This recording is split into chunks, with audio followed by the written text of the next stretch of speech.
When Army General Martin Dempsey retires as the top military advisor to the president, he will likely be remembered for leading a force that faced three major threats: the rise of the Islamic State, Russian aggression in Eastern Europe, and a budget crisis that Dempsey tells VOA took huge chunks of the military's money with no clear vision of how much would be available for the future.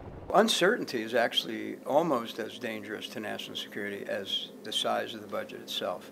We haven't made much progress on that, frankly, so that's not a part of my legacy about which I'm particularly proud. I wish we could have made more progress on that. Russia's annexation of Ukraine's Crimea Peninsula, along with the Russian-sponsored chaos in eastern Ukraine, has left some NATO allies fearful Vladimir Putin might also infiltrate their borders. The United States has increased its presence in Europe's east, meeting with allies, sending troops, convoys of Stryker vehicles, and even A-10 aircraft. I would actually give him some credit for helping organize a response that's been firm enough to get Putin's attention, but not to pour gasoline on the fire.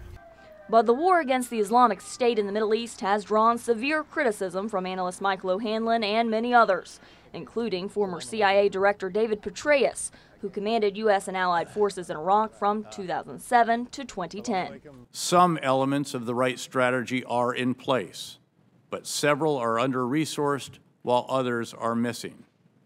We are not where we should be at this point. So I think there you have to say the record's fairly spotty, and I think his successor is going to have to hopefully do a lot better. National security hawks in Congress have pushed for a stronger military response. But General Dempsey tells VOA he has encouraged a conversation about the true use of military power, which he believes should never be used in isolation to solve a crisis. We have to think our way through our security challenges, not bludgeon our way through them. And I hope part of my legacy is that phrase, make it matter, because the use of the military instrument is extraordinarily complex, and shame on us if we allow it to be a simple answer to a complex problem. A problem that, for now, has no end in sight. Carla Babb, VOA News, the Pentagon.